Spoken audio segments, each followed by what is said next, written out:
జూమ్లో చేరవచ్చినటువంటి ప్రియులందరికీ, అదేవిధంగా మన గ్రూప్ సభ్యులందరికీ కూడా మన రక్షకును మన ప్రభు అయిన యేసుక్రీస్తు అతి పరిశుద్ధ నామంలో శుభం తెలియజేస్తున్నాను.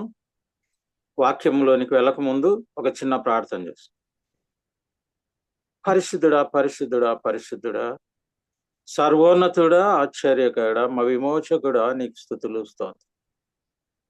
ఈ రాత్రి సమయంలో నీ కుమారుడును మా ప్రభువును మా రక్షకుడైన యేసుక్రీస్తు అతి పరిశుద్ధ నామంలో నీ పాదముల చెంత ప్రార్థిస్తున్నాం తండ్రి. మా మధ్యలో ఉండి మమ్మల్ని ఆలకించి నీ బిడ్డలతో మాట్లాడమని వేడుకొంచున్నాను.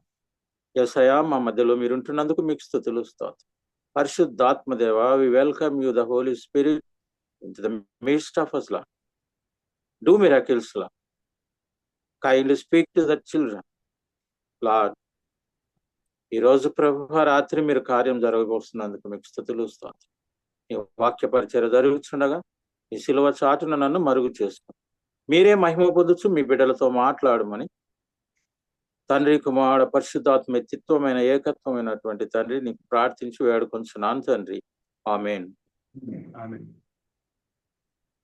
ఈరోజు మన వాక్య భాగంగా పరిశుద్ధ గ్రంథం నుండి రోమీలకు రాసినటువంటి పత్రిక, అపోస్తలుడైన పౌలు రోమీలకు రాసినటువంటి పత్రిక 12వ అధ్యాయము మొదటి 2 వచనములు చదివి మీకు వినిపిస్తున్నాను. రోమీలకు రాసిన పత్రిక 12వ అధ్యాయము 1, 2 వచనం. కాబట్టి సహోదరులారా, పరిశుద్ధమును దేవునికి అనుకూలమునైన సజీవ యాగముగా మీ శరీరములను ఆయనకు సమర్పించుకొనుడని దేవుని వాత్సల్యతను బట్టి మిమ్మును బతిమాలు కొనుచున్నాను. ఇట్టి సేవ మీకు యుక్తమైనది.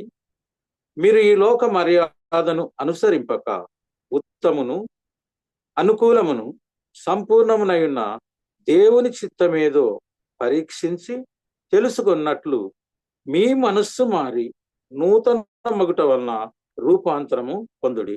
హల్లెలూయా. దేవునికి స్తోత్రం. దేవుడు తన వాక్యం దీవించును గాక. గత కొన్ని వారముల నుండి స్తుతి ఆరాధనలో స్తుతిని గురించిన తర్వాత మనం ఆరాధనను గురించి వాక్యములో తెలుసుకుంటూ వస్తున్నాం. అదేవిధంగా ఈ రోజు కూడా నేను ప్రార్థనలో ఉదయం ప్రార్థన చేసుకుంటున్న ప్రభువా, ఇంకా ఆరాధన గురించే చెప్తున్నాను మా యొక్క ప్రియులందరికీ. ఇంకా మీరు వారితో మాట్లాడుతున్నారు, మీరు కార్యం జరిగించండి అని నేను ప్రార్థన చేసుకుంటున్నప్పుడు ఈ యొక్క వచన భాగం నా తలంపుకు వచ్చింది. మరి ఆధారణ గురించి మీరు ఇప్పటికి చాలా విషయాలు మీకు తెలియజేశాను. ఇంకా మరికొన్ని విషయాలు మీతో తెలియజేయాలనుకుంటున్నాను. పరిశుద్ధాత్మ దేవుని యొక్క నడిపింపుతో ఈ వాక్యాన్ని మీ ముందు ఉంచుతున్నాను. దేవుడు మీతో మాట్లాడాలని, అదేవిధంగా విన్నటువంటి ముందు చెప్పబడినటువంటి వాటిని మీరు జ్ఞాపకం ఉంచుకొని దేవునికి అనుకూలమైనటువంటి సజీవ యాగంగా మీరు రూపాంతరం పొందుతూ ఉన్నారని నేను నమ్ముతున్నాను. మరి ఈరోజు వాక్యాన్ని మనం గమనించినట్లయితే 1, 2 వచనాలను మనం గమనించినట్లయితే అసలు ఈ రోమీల పత్రికను పరిశుద్ధుడైనటువంటి పౌలు రోమీలకు రాసినప్పుడు వారిని పసిబిడ్డలుగా ఆయన పెంచుతూ వస్తూ ఉన్నాడు. రోమీల పత్రికలో 1 నుంచి 11 అధ్యాయాలు మనం గమనించినప్పుడు యేసు ప్రభు యొక్క ఔన్నత్యాన్ని, ఆయన మనకు చేసినటువంటి అనేకమైనటువంటి మేళ్లను, అదేవిధంగా మన కొరకు ఏం చేశారు, ఎందుకు చేశారని తెలియజేస్తూ వచ్చారు. కానీ 12వ అధ్యాయం నుంచి చివరి 16వ అధ్యాయం వరకు మనం గమనించినప్పుడు క్రైస్తవ జీవితం ఎలాగుండాలి, మన యొక్క స్తుతి ఆరాధన ఎలాగుండాలి, దేవునికి ఇష్టమైన బిడ్డలుగా మనం జీవించాలంటే మన జీవితాలు ఎలాగుండాలి అని ఆయన తెలియజేస్తూ వచ్చాడు. కాబట్టి రోమీల పత్రికను మనం చదివినప్పుడు ఈ ఆరాధన యొక్క ప్రాముఖ్యతను చాలా ప్రదేశాలలో మనము చూడవచ్చు. ఆత్మీయ నేత్రాలతో వాక్యాన్ని నిదానంగా చక్కగా చదువుకున్నప్పుడు ప్రభు మనతో ఆరాధన గురించి చాలా విషయాలు దాంట్లో తెలియజేస్తూ ఉన్నారు. మరి ఒక క్రైస్తవ జీవితాన్ని గమనించినప్పుడు ఆ క్రైస్తవ జీవితం అర్థం కావాలన్నా, అసలు క్రైస్తవునిగా మనం ఎలా జీవించాలని తెలుసుకోవాలన్నా ఈ పత్రికను మనం పదే పదే ఆత్మీయ అనుభవాలతో చదువుకోవడం చాలా ముఖ్యం. ఎందుకంటే ఇది ఒక క్రైస్తవ జీవితానికి పునాదిగా ఉంటుంది. అదేవిధంగా మన జీవితాలను సరిదిద్దుకోవడానికి కావలసినటువంటి నడిపింపును ఇది అనుగ్రహిస్తూ ఉంటుంది. ఈ పత్రికను చూసినప్పుడు 1-2 వచనాలలో అపోస్తలుడైన పౌలు చాలా క్లియర్గా, చాలా స్ట్రెయిట్ గా, చాలా పర్ఫెక్ట్ గా హౌ వి షుడ్ బి అని తెలియజేస్తున్నాడు. అంటే ఆ రోజు రోమీలకు తెలియజేసినటువంటి విషయాన్ని ఈరోజు వాక్యము ద్వారా ప్రభువు కూడా మనతో మాట్లాడుతున్నారు. మరి గమనించినప్పుడు అక్కడ కొన్ని ప్రత్యేకతలు కనిపిస్తున్నాయి. మొదటి వచనంలో చూసినప్పుడు దేవునికి మనం ఎలాగుండాలంటే పరిశుద్ధముగా మనం ఉండాలని తెలియజేయబడింది. చాలా మంది క్రైస్తవ జీవితాలను గమనించినప్పుడు చాలా సార్లు మనం గమనిస్తే వారు ఆధ్యాత్మికంగా చక్కగా ఉన్నారు, ప్రార్థనాపూర్వకమైన జీవితం ఉంది, ఇతర విషయాలలో చాలా చక్కగా ఉంటున్నారు, ప్రభువును అంగీకరించారు, ఆయన కొరకు కూడా జీవిస్తున్నారు. కానీ ప్రభువు నేను పరిశుద్ధుడును కనుక మీరును పరిశుద్ధుడై ఉండుడి అని తెలియజెప్పినట్లు ఎంతమంది ఈ పరిశుద్ధాత్మను కలిగిన పరిశుద్ధ జీవితం కలిగి ఉన్నామని ఈ రాత్రి మనం ఒకరినొకరు తమకు తాముగా ప్రశ్నించుకోవాల్సినటువంటి విషయం మనం గుర్తించాలి. ఈ యొక్క పరిశుద్ధాత్మ చాలా అవసరమని నేను అనేక పర్యాలు మీకు తెలియజేశాను. బాప్తిసం అవన్నీ అయిన తర్వాత మనం పరిశుద్ధాత్మ కొరకు మనం ప్రార్థించాలి. మనం ఎట్లయితే స్వస్థత కొరకు, మన సమస్యల విడుదల కొరకు ఎంత ప్రార్థిస్తామో, ఎంత వేదనతో ప్రార్థిస్తుంటామో, జవాబు కొరకు ఎలా ఎదురు చూస్తామో, ఈ పరిశుద్ధాత్మ యొక్క సహవాసం కొరకు, పరిశుద్ధాత్మ మన మీద ఉండడానికి, మనలో ఉండడానికి, మనల్ని నడిపించడానికి, ఆ పరిశుద్ధాత్మను పొందుకోవడానికి మనం ప్రతి నిత్యము ప్రార్థించాలి. ఒకసారి పరిశుద్ధాత్మను పొందుకున్న తర్వాత నీ జీవితంలో వచ్చేటువంటి గొప్ప మార్పు ఇతరులకు నీ చూడగానే తెలిసిపోతుంది. నీ జీవితం ఏంటి, నీ యొక్క వాట్ ఈస్ యువర్ పర్సనాలిటీ అనేటువంటిది క్లియర్ గా తెలుస్తుంది. ఇంకా రెండవది చూస్తే దేవునికి అనుకూలమైనదిగా ఉండాలి. మన శరీరాన్ని గురించి మాట్లాడుతున్నాడు. దేవునికి అనుకూలమైనదిగా మన శరీరం ఉండాలి. ఇవన్నీ మనం ఆరాధనలో ప్రవేశించేటప్పుడు మనకు మనం చూసుకోవాల్సినటువంటి విషయాలు. ఆయన సన్నిధిలో మోకరించి ఆయనను when you are glorifying his name you should test yourself. ఏంటి పరిశుద్ధత ఆయన కోరుకుంటున్నాడు, అనుకూలమైనటువంటిది అనిగా ఉండాలంటున్నాడు, సజీవమైనటువంటి యాగంగా ఆత్మీయంగా ఉండాలి, ఆత్మీయంగా జీవించి ఉండాలి, చనిపోయితే కాదు. సజీవ యాగం అంటే ఇక్కడ నీవు ఆత్మీయంగా ప్రభువులో జీవిస్తూ ఉండాలి. అదేవిధంగా మన శరీరమును అక్కడ సమర్పిస్తున్నాం. ఈ శరీరాన్ని ఆరాధనలో సమర్పించడం అంటే ఏంటంటే ఇంతకు ముందుగా తెలియజేసినట్లుగా the body, the mind or soul and spirit, ఈ 3 సంపూర్ణంగా ఆయనకు సజీవ యాగముగా సమర్పించాలంటున్నాడు. అసలు యాగం అంటే ఏంటి? మనం అన్యులను గమనించినప్పుడు యాగములు చేస్తూ ఉంటారు. ఆ యాగంలో ఏంటంటే వాళ్ళు ఏదైతే ఆ యాగంలో ఉపయోగించినారో they can't get it back. Suppose ఒక చిన్న ఉదాహరణకి, ఎక్కువ దీని మీద అవసరం లేదు, వారు నెయ్యి వేసినారు అనుకోండి, దాంట్లో they won't get it back again. అదేవిధంగా మనము సంపూర్ణంగా సజీవ యాగంగా ప్రభువుకు అర్పించుకున్నప్పుడు మనల్ని మన హృదయాన్ని ఆయనకి ఇచ్చినప్పుడు you cannot get it back again to live as you like. నువ్వు ఎలా పడితే అలా జీవించడానికి ఇక దానికి నీకు ఛాన్సే లేదు. చాలా మంది క్రైస్తవ జీవితాలు చూసినప్పుడు ఆదివారం రోజు ఆరాధనించామంటారు. ఆరాధించాక, ఆరాధన ప్రభువుకు హృదయాన్ని సమర్పించాక, లేదా ఒక మారు మనసు పొంది ప్రభువును అంగీకరించినాక అది ఇంకా నీది కాదు. You should live for Christ. అంతేగాని ఆదివారం నీకు ఇచ్చిన తండ్రి, మళ్ళీ సోమవారం నుండి శనివారం వరకు I will get it back, I will keep it with me, I will enjoy this worldly life, and మళ్ళీ నీకు ఆదివారం I will come and praise, I mean come and worship అంటే ప్రభు నేను ఒప్పుకోనని రాత్రి మనకు తెలియజేస్తున్నాడు. కాబట్టి ఒక యాగములో నీ హృదయాన్ని ప్రభువుకు సమర్పించాలని పౌలు అక్కడ తెలియజేస్తున్నాడు. అదే విధంగా చివరికి వస్తే మనము టోటల్ సబ్మిషన్ గురించి ఆయన అంటున్నాడు. సంపూర్ణంగా మనల్ని మనం ప్రభువుకు సమర్పించుకోవాలండి. అది ఆయన కోరుకునేటువంటిది. ఎందుకు ఇది కోరుకుంటున్నాడంటే he wanted to use you to glorify his name. మిగతా వారు కూడా ఉన్నారు, ఆత్మీయంగా రక్షింపబడ్డారు, మంచిగా ఉన్నారు, సాతానుకు దూరంగా ఉన్నారు. బట్ నీవు పరిశుద్ధాత్మను కలిగినట్లే నీ యొక్క సేవ అద్భుతంగా ఉంటుంది. ఇట్టి సేవ అంటున్నాడు అక్కడ పౌలు. ఎట్టి సేవ అక్కడనేమో 12వ అధ్యాయం మొట్టమొదట స్టార్ట్ చేసినప్పుడు కాబట్టి సహోదరులారా అంటున్నారు. కాబట్టి అంటే దీని ముందు ఎన్నో విషయాలు ప్రభు తెలియజేశాడు. ఆ పత్రికలో ఎన్నో విషయాలు తెలియజేయబడ్డాయి, అవన్నీ తెలుసు. కాబట్టి ఎంత మంచిగా సహోదరులారా అంటున్నారు. మన గ్రూప్ కూడా ఒక ఆత్మీయ కుటుంబం మనది. బట్ ఈ కుటుంబంలో ఎంతవరకు మనం ఒకరితో ఒకరు మాట్లాడుకుంటున్నాం, మన బంధువులతోనే మాట్లాడుకుంటున్నామా, ఆత్మీయ విషయాలు ఒకరికొకరు ఎప్పుడైనా ఫోన్ చేసి మాట్లాడుకుంటున్నాం అంటే నో, ఐ డిడ్ంట్ సీ. మరి వాక్యాన్ని విన్నటువంటి వారు ఈ గ్రూప్ ద్వారా నేను మాట్లాడినప్పుడు ఎక్కడన్నా విన్నటువంటి వాళ్ళు ఆశ్చర్య రీతిలో వాళ్ళు కాల్ చేస్తున్నారు. మన గ్రూప్ లో నంబర్ సంపాదించుకొని ఆ యాడ్ లిస్ట్ లో చూసుకొని వస్తారు. మొన్న రాత్రి సడన్ గా నాకు ఒక కాల్ వచ్చింది. ఫోన్ ఎత్తి హలో అనగానే అయ్యగారు వందనాలు అన్నా. ఎవరు, నేను అయ్యగారు అంటున్నారని. అమ్మ నేను అయ్యగారు కాదు అన్నయ్య అనండి అన్న. అంటే అన్నయ్య నా పేరు పవిత్ర, మా డాడీ వాళ్ళు మీ మెసేజ్ విన్న తర్వాత మేము హిందూపూర్లో ఉంటున్నాము, మాకు ఒక సంఘం ఉంది, మాకు కూడా వినిపించారు, మిమ్మల్ని ఒకసారి మేము ఇన్వైట్ చేస్తున్నాం, సరే కొన్ని నాకు విషయాలు మీరు తెలియజేయండి అంటే డిస్కస్ చేసింది నాకు. Then we prayed.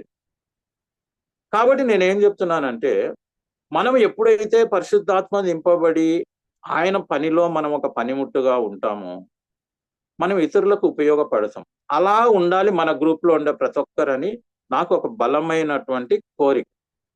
పరిశుద్ధ గ్రంథాన్ని మనం చూస్తే దేవుడు కోత విస్తారముగా ఉంది, పనివారు కొంతమంది. ఎన్నిసార్లు చదివింటామో అది, పాటలు పాడింటాము, ఆ పాట పాడేటప్పుడు దాని అర్థం కూడా తెలియకుండా మధురంగా పాడింటాము. ఏంటది? కోత విస్తారంగా ఉంది. ఇప్పుడు నేను చేసే పని ఏంటి? నేను కోత కొయ్యట్లేదు. ప్రభు నాతో మాట్లాడాడు. నేను ఇంతవరకే స్నానం చేస్తూ ప్రిపేర్ అవుతూ ఏంటి ప్రభు ఈ రోజు విషయాన్ని అనుకుంటే, ఎందుకు ఆత్మీయంగా నేను చాలా ఇంకా ఎవరి నుంచి ఏం తెచ్చుకోవడం లేదంటే, నువ్వు విత్తువానిగా మాత్రమే ఉండిపోతూ వస్తున్నావు. విత్తువాని వెంట కోతవాడు కూడా ఉండాలి అని తెలియజేస్తూ వస్తున్నాడు. విత్తు వాళ్ళు చాలా మంది అయినారండి ప్రపంచంలో. ఇప్పుడు వాక్యము విత్తేటువంటి వాళ్ళు చాలా మంది ఉన్నారు. అనేకులను వారు ఆత్మీయంగా రక్షిస్తున్నారు. కానీ రక్షింపబడినటువంటి ఆత్మ తిరిగి సాతానుగాడు తనకు కొద్దిగా సమయం అని వానికి తెలుసు. కాబట్టి వాడు గర్జించు సింహం వల్ల తిరుగుతున్నప్పుడు కోతవారు చాలా అవసరమైంది. అది దాని యొక్క అవసరం. సో మనము విత్తుతూ పోసేవారుగా ఉండాలంటే పరిశుద్ధాత్మ కార్యాలు మన ద్వారా జరగడానికి, అంటే మనం కాదు రక్షించేది. యాక్చువల్ గా చాలా మంది నేను ఆత్మీయ తండ్రిని అది ఇదంటే కాదు. మనల్ని దేవుడు ఒక పరికరంగా వాడుకొని పరిశుద్ధాత్మ దేవుడు మనలో కార్యం జరిగిస్తూ ఉంటాడు. దేవుడు నిన్ను ప్రేమించినప్పుడు నీతో నీ వాక్యం, ఇప్పుడు బ్రదర్ పాడాడు, ఒక్క మాట చాలు తండ్రి అని. ఒక్క మాటే ఆయన అన్ని సృష్టించడానికి అంతా కూడా మనం గమనించినప్పుడు బ్రదర్ పాట పాడుతుంటే నాకు ఒక తలంపు వచ్చింది. ఆత్మ జలముల మీద అల్లాడుచూండింది ఆ సృష్టిలో. అంటే the holy spirit was waiting for the instructions or the word of God. ఒక్కసారి వెలుగు కలుగును కానీ ఒక్క మాట మాట్లాడాడు, వెలుగు వచ్చేసింది. కార్యం చేసేటువంటి దేవుడు. అందుకే మనకుంది బలము చేతను శక్తి చేతను కాక ఆత్మ ద్వారా కార్యం చేసేటువంటి దేవుడు. ఈ ఆల్వేస్ యూజ్ దట్ స్పిరిట్. కాబట్టి మనం ఆ యొక్క పరిశుద్ధ ఆత్మతో కలిగినప్పుడు మనం చేసేటువంటి ఆరాధన అద్భుతంగా ఉంటుంది. దాని గురించే మనం తెలియజేసుకోబోతున్నాం అన్నమాట. కాబట్టి మనం గమనించినప్పుడు రెండవగా ఆయన చెప్పినటువంటిది ఏంటంటే, ఈ లోక మర్యాదను అనుసరింపక అంటున్నారు. మనల్ని మనం టెస్ట్ చేసుకోవాలా. ఎన్ని లోక ఆచారాలన్నీ పాటిస్తూ ఉన్నాము. ఒక వివాహ విషయంలో కానీ, ఒక సంబంధం చూసేటప్పుడు కానీ, లేదా మన జీవితంలో కానీ, ఏ పనికి కానీ, ఏది చేస్తున్నప్పటికీ మనం ఏం చేస్తా ఉన్నాం? మనం చేసే పనులన్నీ మన ప్రభువుకు ఇష్టమేనా అనేటువంటి దాన్ని మనం తెలుసుకోవాలి. కాబట్టి మనం గమనించినప్పుడు లోక మర్యాదను అనుసరింపక మరి ఎలా చేయాలంట? ఉత్తమమైనదియు అనుకూలమును సంపూర్ణమైనటువంటి దేవుని చిత్తం. సంపూర్ణమైన దేవుని చిత్తాన్ని మనం ఎప్పుడు తెలుసుకుంటాము? ఆయన స్వరాన్ని ఎప్పుడు వింటాము అంటే, మన శరీరం ఆయనకు అనుకూలమైన సజీవ యాగముగా, మన శరీరం టోటల్ గా బాడీ, సోల్ అండ్ స్పిరిట్ ఆయనతో కలిసి పరిశుద్ధాత్మ సహాయంతో నువ్వు ఎప్పుడైతే ఆరాధిస్తావో అప్పుడు మనము ఈ వాక్యానుసారంగా మనం జీవిస్తున్నటువంటి వారుగా మనం చూస్తాం. ఈ ఆరాధన అనేటువంటి దాన్ని మనం తెలుసుకుంటున్నాం. అదేంటంటే, ఆరాధనలో దేవుని యొక్క ఔన్నత్యాన్ని, ఆయన యొక్క గొప్పతనాన్ని మాత్రమే మనం ఆరాధిస్తూ ఉంటాం. అక్కడ ఏం థ్యాంక్స్ చెప్పడం కానీ, అదర్వైజ్ మన ప్రేయర్ రిక్వెస్ట్ కానీ ఉండవు. మనము ప్రభువుతో ఏక ఆత్మతో పరిశుద్ధాత్మ ద్వారా మన ఆత్మ ఆయన సహవాసాన్ని పొందుతూ, ఎలాగైతే పరిశుద్ధ దేవదూతలు, కెరూబులు, సెరూపులు ఆయన ఆరాధిస్తున్నారో అలాంటి అనుభవంలోనికి మనం వెళ్ళాలి. దేవదూతలను మనం గమనించినప్పుడు ఆ యొక్క మహిమను చూడలేక కళ్ళు కప్పుకున్నాయవి, తమ ముఖాన్ని కప్పుకున్నాయని పరిశుద్ధ గ్రంథంలో తెలియజేస్తుంది. ప్రభు సన్నిధిలో వస్తే నీ ఆరాధన అలాగుండాలి. ఆదివారం చర్చిలో లేదా నీ ఇంటిలో ఏకాంతంగా కానీ, లేదా కొంతమందితో కలిసి ఏకీభవించి కానీ నువ్వు ఆరాధించినప్పుడు నీవు బయటికి రావడానికి we should see the new thing in your face.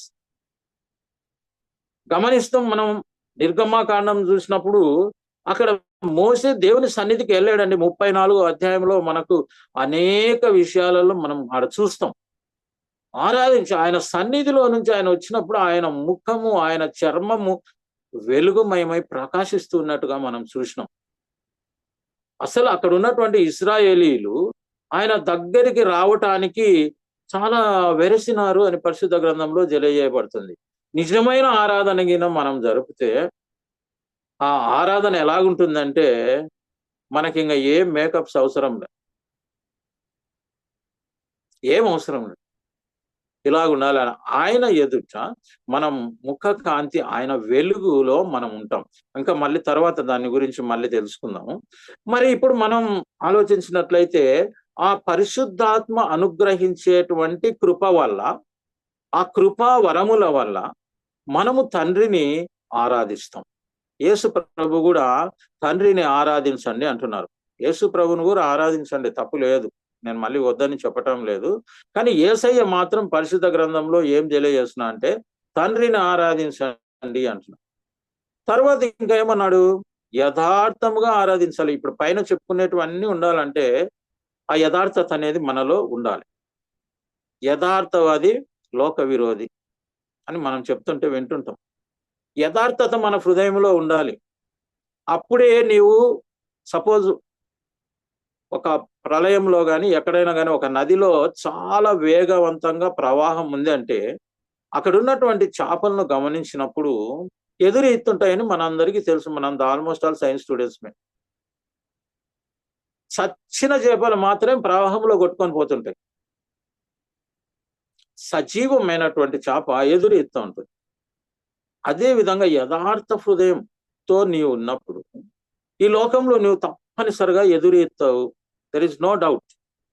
కానీ ప్రభు నీకు సహాయుడై ఉంటాడు. నాకు ఒక తలంపు గుర్తుకొస్తుంది.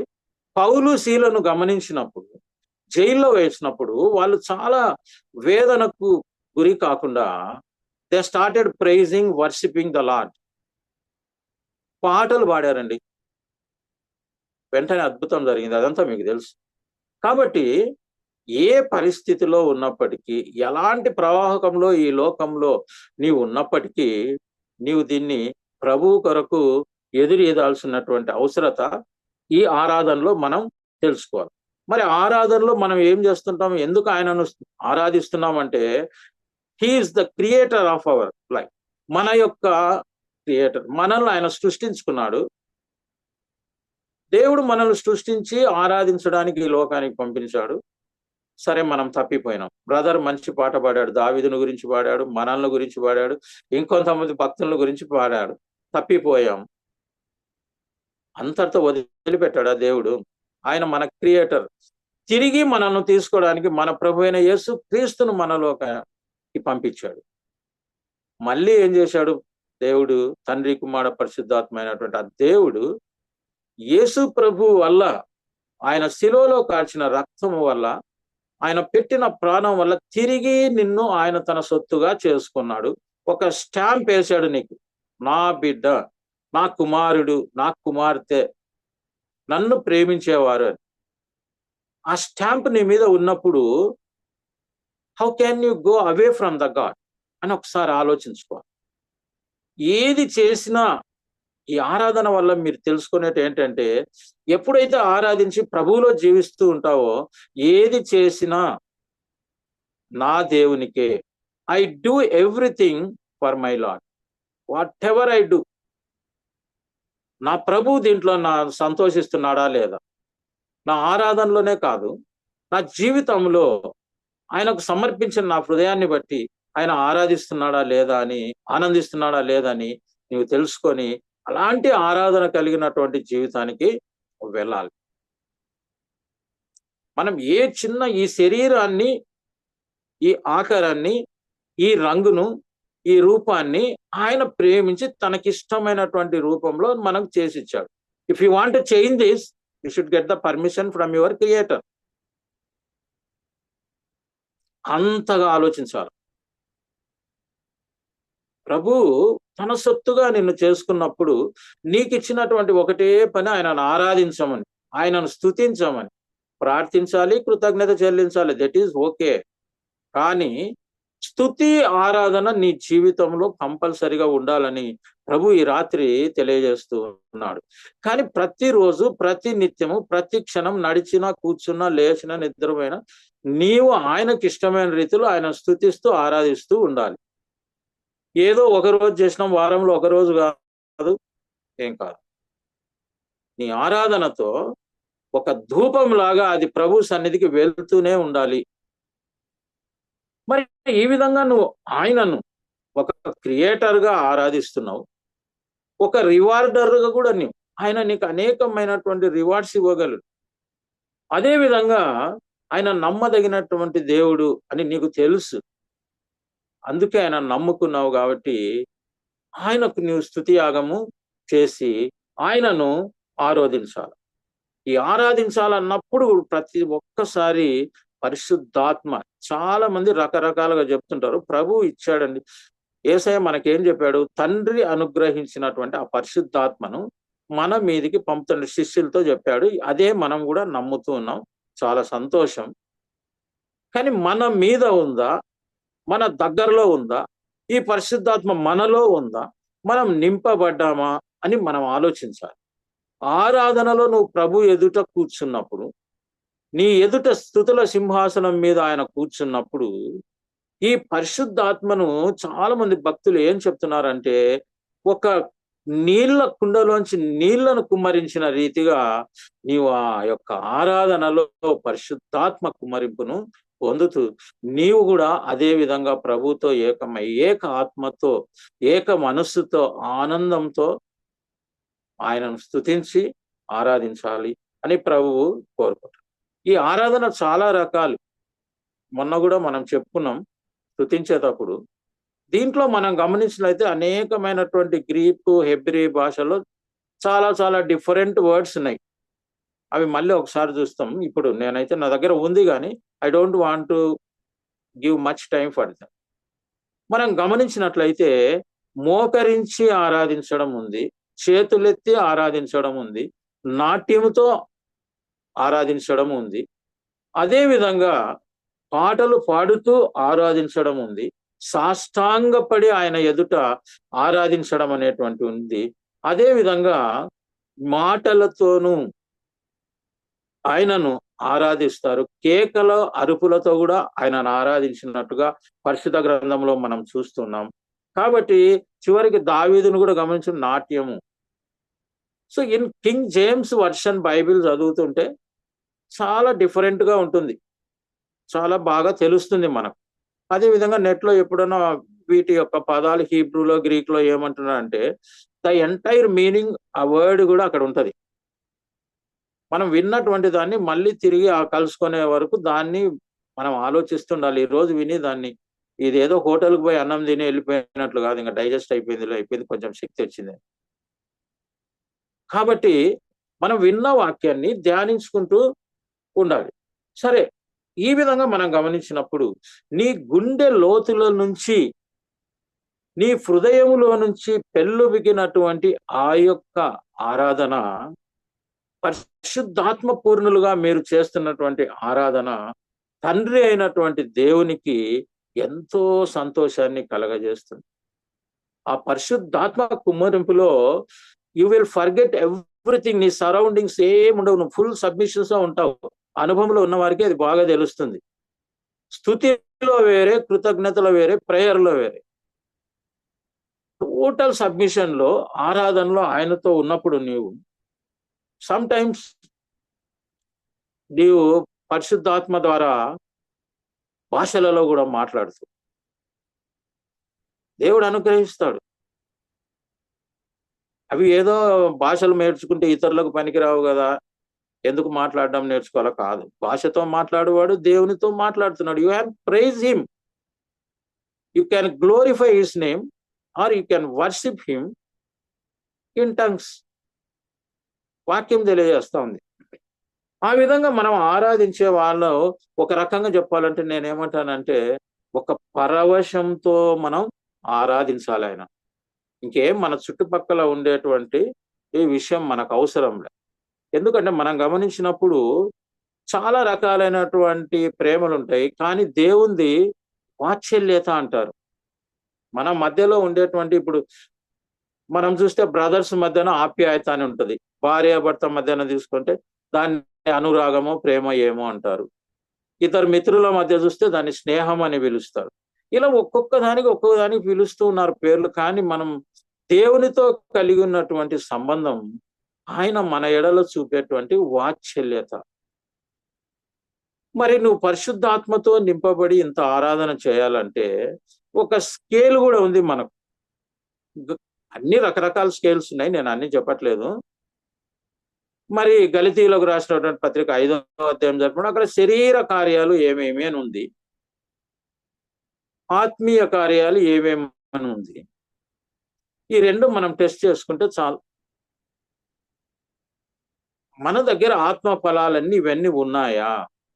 ఏ ఒక్కటి పోయినా కూడా మనం కరెక్ట్ చేసుకోవాల్సిన అవసరం ఉంది. అంతకంటే దానికి ఎక్కువ చెప్పాల్సిన పనిలే. నువ్వు ఎప్పుడైతే పరిశుద్ధాత్మతో నింపబడిన జీవితం కలిగి ఉంటావో శరీర కార్యాలు ఎక్కడా కనిపించవు. నీవే డిఫరెంట్ గా కనిపిస్తావు జనాలందరికీ. కాబట్టి మనము గమనించేది ఏంటంటే, ఆయన సన్నిధిలో నువ్వు ఆరాధించినప్పుడు నీలో మార్పులు రాలి, నీ జీవితంలో మార్పులు రాలి.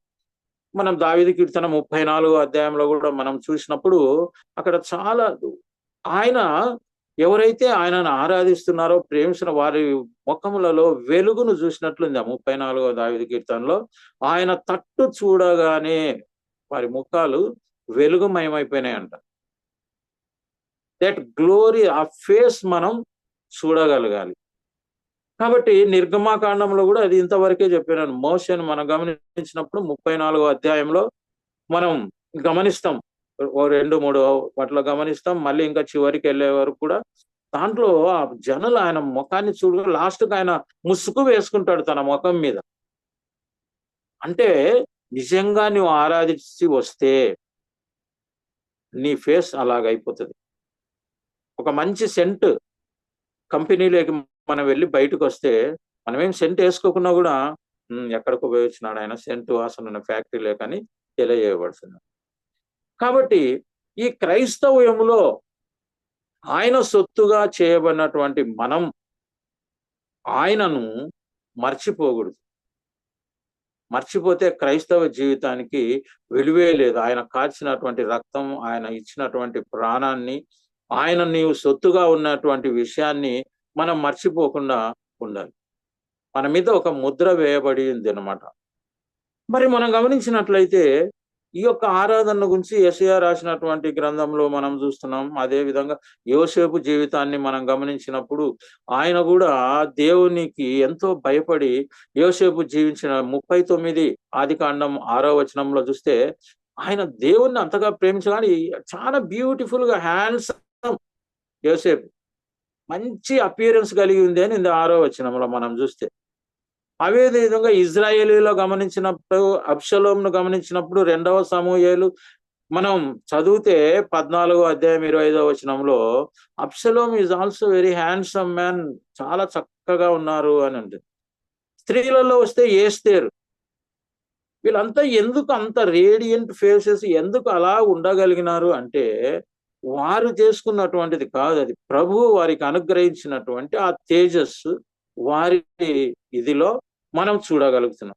కాబట్టి మనము కూడా అలాంటి ఆరాధన చేయగలిగినప్పుడు అంటే జీవితం అంతా కూడా what ever I do I glorify my God, నేను చేసే పనిలో దేవుడే సంతోషించాలి, ఇంకా నాకు ఏ సంతోషం అవసరం, లోకరీతిగా వద్దు అంటున్నాడు పౌలు, లోక మర్యాదను అనుసరింపక అని. కాబట్టి మనం చేసేటువంటి ఆరాధన నెక్స్ట్ పాయింట్ నేనేం చెప్తుంటే పెదవుల నుండి రాకూడదు, మన హృదయంలో నుంచి రావాలి అది. సో ఆత్మతో మనము ఆయనను ఆరాధించాలి. దేవుడు ఆత్మ కనుక ఆయనను ఆత్మతో మనం ఆరాధించాలి. పోయిన వారంలో మనం చెప్పుకున్నాం. కాబట్టి ఈ వర్షిప్ అనేటువంటి దాంట్లో మనం ఒక్కొక్క డినామినేషన్ లో ఒక్కొక్క సంఘంలో ఒక రకం ఉంటుంది. అవన్నీ ఉండొచ్చు, వారి పద్ధతులు అవి అలా కాకుంటే వారికి కష్టం. కాబట్టి మనం మన రీతిలో దేవునికి ఇష్టమైన రీతిలో మనం ఆరాధన మన ఇంట్లో సొంతగా కూడా మనం చేసుకునేటువంటిది ఉంటుంది అనమాట. అంటే నేను చెప్పేది ఏంటంటే it should be a God centred, not man centred and world centred. God centred గా ఉండి జీవము గల దేవుణ్ణి, పరిశుద్ధుడైనటువంటి దేవుణ్ణి ఆరాధించడం మనం ప్రారంభించాలి.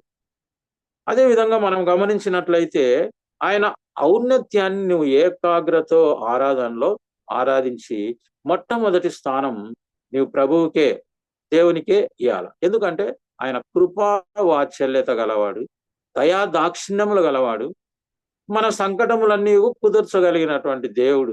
ఓన్లీ మన డ్యూటీ ఏంటంటే we have to worship him, అంతే, అంతకంటే ఇంకా ఏం లేదు. మనల్ని మనం we should empty ourselves, మనల్ని మనం ఖాళీ చేసుకోవాలి ప్రభు సన్నిధిలో. కాబట్టి అలా ఎప్పుడైతే ఉంటుందో దేవునితో ఉన్నటువంటి మన రిలేషన్షిప్ ఈ ఆరాధన వల్ల రోజు రోజుకు పెరుగుతూ ఉంటుంది. ఈ రిలేషన్షిప్ తగ్గిపోకుండా మనం చూసుకోవాలి. సాతాను వానికి ఒకే పని, ముందు ఆల్రెడీ చెప్పిన, either by our ignorance or by our negligence. సాతాను మనల్ని టార్గెట్ చేస్తాడు. ఈ రెండిట్లో ఇగ్నోరెన్స్ కానీ లేకపోతే నెగ్లిజెన్స్ కానీ నీ దగ్గర ఉన్నప్పుడు వాడు గర్జించు సింహం వలె ఉంటున్నారు. కాబట్టి నీ ఆత్మీయ జీవితాన్ని నుంచి వాడు తొలగియడానికి ప్రయత్నం చేస్తాడు, తప్పనిసరిగా చేస్తాడు. దావీదుని గురించి పాట పాడాడు సహోదరుడు, చేస్తాడు వాడు. కాబట్టి విత్తు వాని వెంట కోతవాడు ఉన్నట్లుగా మనం కోతవారిగా కూడా ఉండాలంటే పరిశుద్ధాత్మ పూర్ణులై మనం ఉండాలి. సాతానుకు అప్పుడు మన దగ్గరికి రావాలంటే భయం. ఎందుకంటే దేవుని ప్రేమించిన వాడు తనను తాను భద్రం చేసుకొనును అని చెప్పబడింది. అదే విధంగా మనం అనేక ఫిలిప్పీలకు రాసినటువంటి పత్రిక 3వ అధ్యాయం 3వ వచనాన్ని మనం చూసినట్లయితే శరీరమును ఆస్వాదం చేసుకొనక ఆత్మను మాత్రమే, దాని వల్ల మాత్రమే ఆరాధించాలి అని చెప్తారు. అలా కాకుంటే మనం పోయిన వారంలో నేర్చుకున్నట్లు నా ప్రజలు నన్ను వ్యర్థముగా ఆరాధిస్తున్నారు అని ప్రభు అంటాడు. ఆరాధిస్తున్నారు, వాళ్ళు కూడా తెలియని దాన్ని ఆరాధిస్తున్నారు, వ్యర్థముగా ఆరాధిస్తున్నారు, యథార్థ హృదయం లేకుండా ఆరాధిస్తున్నారు. అది వేస్ట్ అంటున్నాడు ప్రభు. మనం చూసినట్లయితే మనం మత్తయి రాసినటువంటి సువార్త 15వ అధ్యాయం 8వ వచనంలో మనం చదువుకున్నట్లయితే అక్కడ కూడా దేవుడు పెదవులతో ఆరాధిస్తున్నారు, వ్యర్థంగా ఆరాధిస్తున్నారు, హృదయం దూరంగా ఉంది అంటున్నారు. మరి వారు ఆరాధన చేయట్లేదా? చేస్తున్నారు. ఏం చేస్తున్నారు వారికే తెలియదు. యెరూషలేములో కూడా వారు ఆరాధనను వ్యర్థంగా చేస్తూ వచ్చినారు. అసలు మెస్సియాను గురించే వాళ్ళు అనుకుంటున్నారు కానీ యేసయ్యను గురించి వారు ఇంకా అసలు గుర్తించనే లేకపోయారు. అదేవిధంగా మనం లూకా రాసినటువంటి సువార్త 18వ అధ్యాయము 9వ వచనం నుంచి 14వ వచనం చూస్తే అక్కడ కూడా తామే నీతిమంతులమని తమ స్వనీతిని నమ్ముకొని అన్ని జరిగిపోతున్నాయి. కాబట్టి మనం ఈ యొక్క ఆరాధనలో మనం సంపూర్ణ సమర్పణతో మనం ప్రభు సన్నిధిలో ఆయనను ఆరాధించాలనేటువంటిది చాలా ముఖ్యమైనటువంటి విషయం. కాబట్టి ఈరోజు ప్రభు మనకు ఆరాధనల గురించి తెలియజేసినటువంటి అంశాల్లో మనం ఆయనకు పరిశుద్ధమును ఆయనకు అనుకూలమైనది అయినటువంటి మన శరీరంతో సజీవ యాగముగా ఆయనకు మనల్ని మనం సంపూర్ణంగా అర్పించుకున్నప్పుడు ఆయన ప్రత్యక్షత మనకు అనుగ్రహింపడుతుంది. ఆరాధనలో దేవుడు మనతో మాట్లాడతాడు. దేవుని స్వరాన్ని మనం వింటాం. దేవుని సన్నిధిని మనం పొందుకుంటాం. దేవుడు మన సమస్యలకు పరిష్కారం ఇస్తాడు. అనేకమైనటువంటి ఆరోగ్యకరమైనటువంటి మన శరీరానికి దేవుడి నుంచి లభిస్తే నీవు అడగాల్సిన పని లేదు. నీవు ఎప్పుడైతే ఆయన సొత్తుగా ఉంటావో, ఆయన కుమారునిగా ఆయన కుమార్తెగా ఉంటావో, అలా ఆరాధిస్తుంటావో నీకు ఏమేమి కావాలో అన్ని ఆయనకు తెలుసు. ఆయన తన పనికి నిన్ను వాడుకుంటూ ఉంటాడు. ఆయన నీతిని ఆయన రాజ్యాన్ని వెదకడానికి నిన్ను ఉపయోగించుకుంటూ ఉంటాడు. అప్పుడు మాత్రమే మనం ఎంతో ఉపయోగకరమైనటువంటి ఒక పని, ఎంత చిన్న పనిముట్టైనా దేవుని సన్నిధిలో సరే ఆయన చిత్తంలో దేనిగా ఉంచుకోవాలనుకుంటే దానిగా ఉంచుకుంటాడు. ఏదైతే నీకు పరిశుద్ధాత్మ వరాన్ని ఇవ్వాలనుకుంటాడో ఆ కృపావరములలో అవే నీకు అనుగ్రహిస్తాడు. ఎందుకంటే పూర్వం ఏమి జరిగింది, ప్రస్తుతం ఏం జరుగుతుంది, రాబోయే కాలంలో ఏం జరగబోతుంది అంటే వీటన్నిటిని తెలిసినటువంటి ప్రభువు నిన్ను సిద్ధపాటు చేస్తూ ఉంటాడు. చివరిగా మనకు సమయం అయిపోతుంది, ఒక్క మాట చెప్పుకుందాము. ఇక లాస్ట్కి ఏంటంటే ఈ ఆరాధనలకు నీ ఇష్టం వచ్చినట్టుగా వెళ్ళి ఆరాధించడానికి మనకు అనుమతి లేదు. నువ్వు చర్చిలో ఆరాధిస్తున్నావో, ఒక గ్రూప్ లో ఆరాధిస్తున్నావో, ఒంటరిగా ఆరాధిస్తున్నావు కానీ నీకు సిద్ధపాటు అనేటువంటిది అవసరం. నిన్ను నీవు టెస్ట్ చేసుకొని నీవు సిద్ధపడి నీవు ఆయనను ఆరాధించడానికి వెళ్ళాలి. అప్పుడే నీకు ప్రభు సన్నిధి దొరుకుతుంది. మనం గమనించినప్పుడు నిర్గమాకాండంలో కూడా మోషేతో ప్రభు చెప్తూ ఉంటున్నాడు, దేవుడు చెప్తూ ఉన్నాడు, ఇజ్రాయేలీలందరినీ కూడా నీవు సిద్ధం చేయి అని ఆయన చెప్పాడు. అంటే వాళ్ళందరితో ఆయన తన సన్నిధిని కనపరచాలి, లేకుంటే తన మహిమను చూపుకోవాలని ఆయన అనుకుంటూ ఉన్నాడు.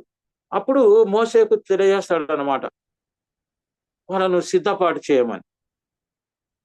కాబట్టి ఆరాధనకు మనం వెళ్ళక ముందు, లేదా ఆరాధనలు కూర్చుంటున్నాము లేదా మోకరిస్తున్నాం అంటే తప్పనిసరిగా మనం సిద్ధపాటు కలిగినటువంటి వారంగా మనం ఉండాలి. అలా ఉండి ప్రభువును మనం ఆరాధిస్తే మనకి ఎన్నో మనం ఊహించనటువంటి ఎందుకంటే ఆయన ఆశ్చర్యకరుడు, ఆయన ఆలోచనకర్త. మరి మనం ఎంతమందిమి ఈ ఆశ్చర్య కార్యాలు నా జీవితంలో చేశాడని ఎంతమందికి చెప్తున్నాము? అసలు ఏమేమి జరిగాయి ఆశ్చర్య కార్యాలు గుర్తున్నాయా మనకు? ఏమేమి ఆలోచనకర్త అంటే సరే చాలా ఆలోచనలు ఇస్తుంటారు. కొన్నిసార్లు ఏది మనకి ఇష్టమైనది చేసి ప్రభు చిత్తంలో ఇది ఉంది కాబట్టి ఇది జరిగిందన్నా అని చాలా మంది అంటుంటారు. చిత్తంలో కాదు, నీవు ఆయన చిత్తాన్ని తెలుసుకొని దాంట్లోకి వెళ్ళాలి. అంటే ఆయన స్వరం వినగలగాలి, ఆయన నడిపింపు పొందగలగాలి. అంతేగాని నీకు కావాలని అడిగి దాన్ని ఏదో నువ్వే చేసేసుకొని ప్రభు చిత్తంలో ఉంది కాబట్టి జరగడం అనేది కాదు. కాబట్టి ఆరాధనలో మన సిద్ధపాటు ఎంతో ముఖ్యమైనటువంటిది. సరే, మిగిలిన అంశాన్ని ఇంక ఆరాధన అయిపోలేదు. ప్రభు ఎప్పుడు ఈ టాపిక్ ఎండ్ ఇస్తాడో నాకైతే తెలియట్లేదు. చక్కగా మీరు కూడా అందరూ కూడా ఆరాధించడానికి మీరందరూ కూడా నేర్చుకొని ఉంటారు అనుకుంటున్నాను నేను, కానీ చెప్పాల్సిన ఇది కాబట్టి నేను మిమ్మల్ని కోరుకుంటున్నాను. కేవలం ఒకే ఒక బలమైన కోరిక ఏంటంటే, మీరందరూ కూడా దేవుని యొక్క సేవలో బలమైన పనిముట్టుగా పరిశుద్ధాత్మ సహాయంతో వాడుకోబడాలనేటువంటి ఆశనే.